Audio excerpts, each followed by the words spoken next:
Шулай шүрәле, бик матур бер айлы кичтә бу авылның бер егет киткән урманга утынга, ялгызы бер ат җигеп.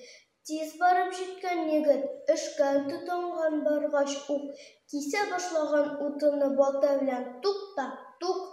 Җәйге төнне гадәтенчә төн бераз салкын икән, барча кош-корт йоклаган булганга, урман тын икән.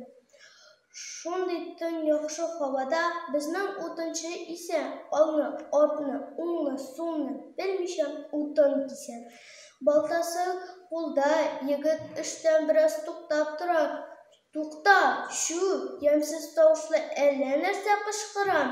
Сискәнеп безнең егет катып кала аягүрә.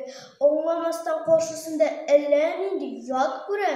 Нәрсә бу? Кашкынмы, җенме, йә өрәкме? Нәрсә бу?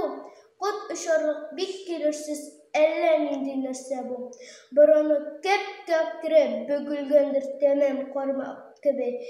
Төз түгел куллары, аяклары да ботак-тармак кеби. Ялтырый, ялт-йолт киләдер эчкә баткан күзләре. Кот оча, күрсәң әгәр төнлә түгел, көндезләре.